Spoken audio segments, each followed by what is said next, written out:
Bonjour à tous, on se retrouve aujourd'hui pour une nouvelle vidéo sur ma chaîne YouTube Amateur de montres. Dans cette vidéo, je vais vous faire le classement de mes montres que j'ai préférées jusqu'à celles que j'aime le moins.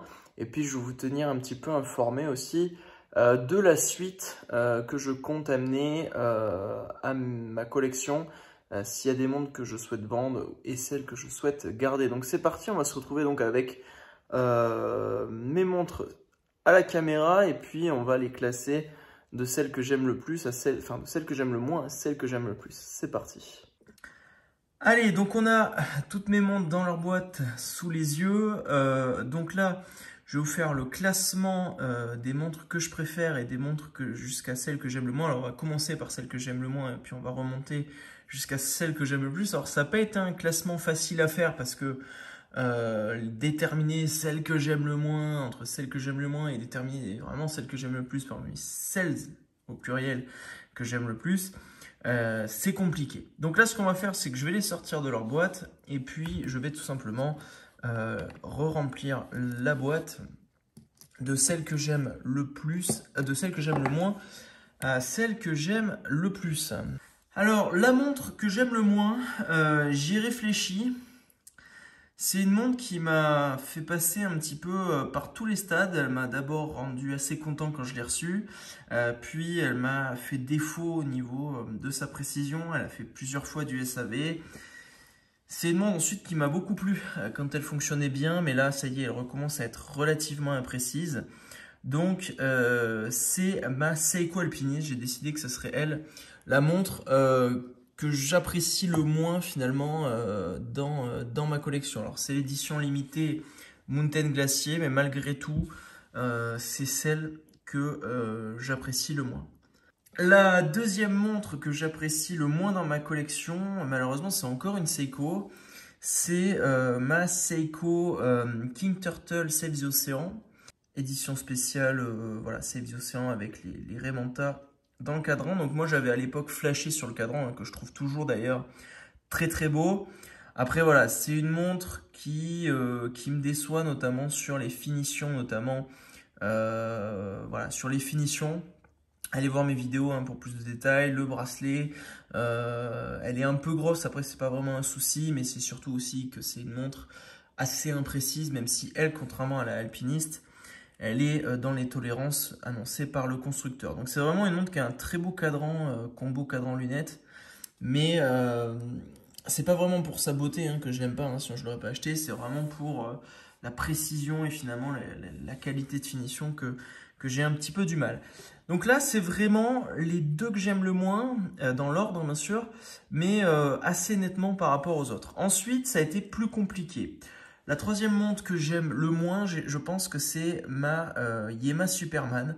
Alors pour plusieurs raisons, je l'avais à l'époque surtout acheté pour le côté réédition d'une montre historique française. Et donc ça voilà, c'est vraiment un côté qui m'attirait. Après dans les faits, c'est une montre que j'ai du mal qui est assez inconfortable sur le poignet dans le sens où les premiers maillons ne se replient pas bien. Et puis voilà, le corne à corne. Vous voyez, on a les cornes qui sont vachement trop droites, je trouve, par rapport au fond de boîte. Ce qui fait qu'elle tient pas super bien sur le poignet. Le bracelet fait un petit peu quincaillerie. Donc bon, voilà. Et puis, ce qui me dérange un petit peu avec cette montre, c'est quelque chose où j'avais pas beaucoup apporté d'importance au début. C'est le fait que ce soit soi-disant une montre de plongée, mais que comme elle n'a pas de luminescence à 12 heures, ça la rend assez inutilisable dans sa fonction de montre de plongée. Voilà, donc ça ce sont les trois que j'aime le moins. Après je me suis un petit peu, j'ai pas mal cogité pour la suivante. Et j'ai hésité beaucoup entre deux montres, je vais vous dire pourquoi. J'ai hésité entre ma Tudor Black Bay et ma Orient Mako 3. Et au final, il s'avère que la montre suivante, alors là, ça y est, on rentre dans des montres que j'aime. C'est pour ça que c'est compliqué. J'ai décidé que la quatrième que j'aimais le moins, mais en réalité, c'est plutôt la cinquième que j'aime le plus, parce que j'aime cette montre. J'ai décidé que ça serait la Tudor Black Bay. Alors pour plusieurs raisons, je trouve qu'avec maintenant un petit peu de recul, je la trouve un poil trop épaisse et un poil trop grosse sur mon poignet. J'ai vu notamment en boutique la Black Bay 58 bleue il n'y a pas longtemps. Et c'est vrai que j'ai pas mal craqué dessus, donc je me tâte à remplacer cette Tudor Black Bay 41 mm par une Tudor Black Bay bleue en 39 mm que je trouve peut-être un petit peu plus... ça m'irait, je trouve, un petit peu mieux que celle-ci, qui est quand même une montre, je trouve, très imposante. Vous voyez, là on a la 45 mm Seiko King Turtle, là elle fait 41, pourtant on dirait qu'elle est quasiment aussi grosse que l'autre, tout simplement parce qu'elle a un corne à corne qui est peut-être un poil trop grand, je trouve, pour mon poignet. La quatrième montre que j'aime le plus, il s'agit de ma Orient Mako 3. Alors là, on est à l'intérieur, il n'y a pas de reflet, donc on voit pas trop le rouge. Voilà, donc là, elle fait partie de mes 4 montres préférées. En fait, j'ai pas de défaut. Toutes ces montres-là, elles ont un petit peu des défauts. J'ai oublié de le dire, mais la lunette non plus, qui n'est pas parfaitement alignée. Alors, elle est quand même mieux alignée, notamment que sur celle-ci ou que sur la Seiko. Mais il y a un micro décalage peut-être d'un dixième de millimètre que je vois qui me dérange. Là, on est plus sur un demi-millimètre, vous voyez, hein, ça se voit assez largement. Mais malgré tout, vu le prix, c'est une montre que j'ai pas du tout l'ambition de changer en fait parce que voilà, je ne lui trouve pas vraiment de défaut. Et puis surtout, si jamais je devais changer ma Seiko, on y viendra après en deuxième partie de vidéo, ça serait vraiment ma montre un petit peu tool watch du quotidien parce que voilà, elle coûte pas très cher, elle est très précise contrairement à la Seiko et voilà, elle a pas non plus de problème ensuite d'alignement à l'intérieur. Alors oui, il y a un problème d'alignement de la lunette, mais le reste est vraiment très bien fait et je l'apprécie beaucoup. Alors c'est aussi le même bracelet globalement que sur la Seiko, mais vous voyez le fait qu'ils aient pas mis d'extension de plongée et de polymiroir sur le bracelet de la Orient, ben, je trouve que ça le rend tout de suite beaucoup plus utilisable sur cette tool watch. Donc là, il reste mon top 3 des montres. Alors, ça a été très compliqué aussi de départager les 3 dernières montres que j'ai. Et donc finalement, le podium. Alors, donc ce podium, il est composé de la Yema, de la Longines et de ma Hamilton. Il a été très compliqué à faire. Je ne suis pas certain que ce soit le podium définitif, mais en tout cas, j'ai pas vraiment de doute sur les montres qui le composent. Alors, en troisième position, j'ai choisi de mettre ma Yema Rally Mario Andretti édition limitée. Voilà. Montre que j'adore, vraiment la complication chronographe.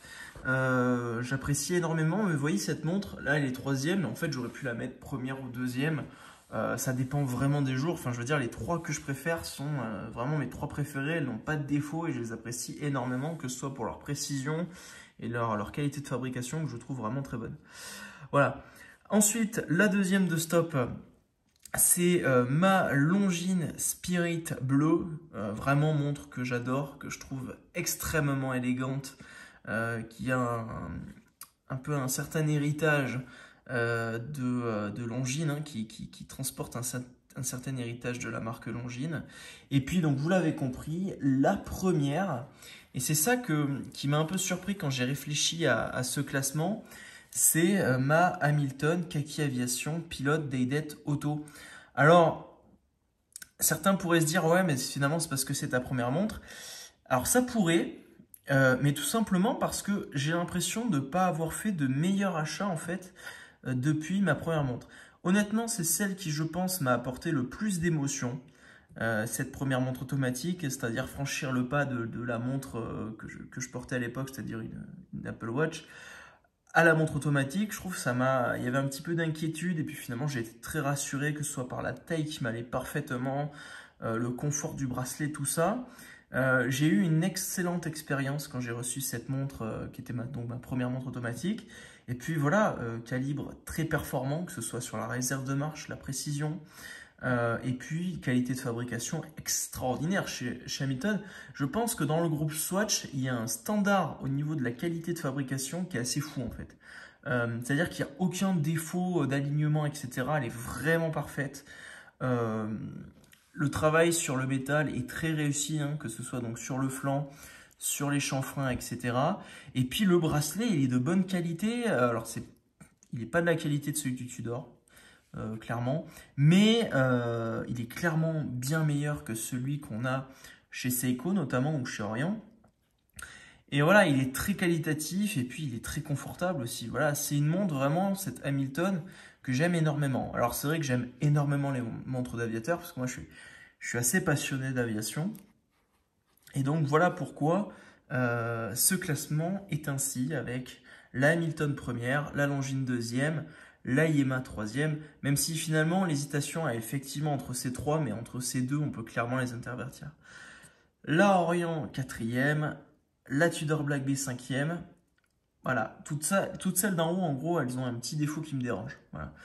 La Yema, alors la Yema n'a pas vraiment de défaut, c'est surtout qu'elle fait un petit peu fragile en fait au niveau bracelet. Et puis il manque l'élément de la lume à 12 heures. La Seiko, voilà, avant-dernière, enfin la Seiko King Turtle avant-dernière, et puis la Seiko Alpiniste Mountain Glacier édition limitée qui est dernière. Donc voilà pour ce classement de ma montre préférée jusqu'à la montre que j'aime le moins. Alors maintenant on va pouvoir passer à qu'est-ce que je vais faire maintenant. Tout simplement je pense que les 4 montres qui sont dans cette colonne sont amenées à évoluer dans ma collection. Alors certainement pas en 2022 parce que j'ai d'autres projets, donc forcément j'ai pas le budget pour acheter des montres. Mais dès 2023, je vais pouvoir, je pense, un petit peu revenir sur cette collection et y apporter des modifications. Donc typiquement, je pense que les deux Seiko, elles vont, je vais les mettre en vente. Alors celle-ci est pas très précise, mais elle est quand même dans les normes. Celle-ci, je vais refaire des tests. Alors sur le poignet, elle perdait pas un truc fou, mais quand on la met à la verticale sur le remontoir de montre, elle perd beaucoup par jour. Bon, elle est encore sous SAV. Moi, j'ai pas envie de la faire passer en SAV parce que voilà, j'ai la flemme clairement. La Yema, pareil, je pense que je vais la vendre pour ne garder que ma Yema Rally qui est vraiment parmi mes montres préférées assez nettement par rapport à ma Superman. Et puis ma Tudor Black Bay, pareil, elle sera amenée à être remplacée. Alors tout simplement, si je peux vous donner des pistes d'évolution, cette Yema, je ne sais pas par quoi je vais la remplacer. Les deux Seiko, je pense que je vais les remplacer par une nouvelle Seiko de plongée plus haut de gamme. Et la Tudor, tout simplement, si je dois la remplacer, ce sera par une Tudor Black Bay 58. Voilà. Et donc, vous l'avez compris, hein, vu que je change mes deux Seiko contre une Seiko, il restera donc une place. Et ça, ce sera, je pense, pour dans un peu plus longtemps avec peut-être l'arrivée un jour, on ne sait pas. Je ne sais pas encore quand c'est que je vais l'acheter, mais d'une Omega Spin Master Moonwatch professionnelle. Voilà, c'est un petit peu pour l'instant. Ah non, pardon. Il y a aussi un projet qui risque d'arriver à la fin de l'année.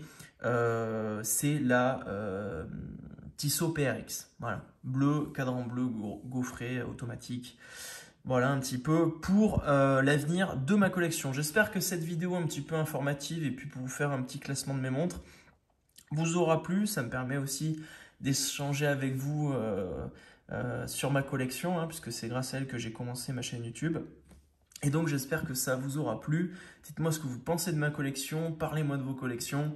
Et voilà, j'espère que cette vidéo vous aura plu. Je vous dis à la prochaine. N'hésitez pas à liker la vidéo et à commenter. Et portez bien vos montres. Ciao tout le monde.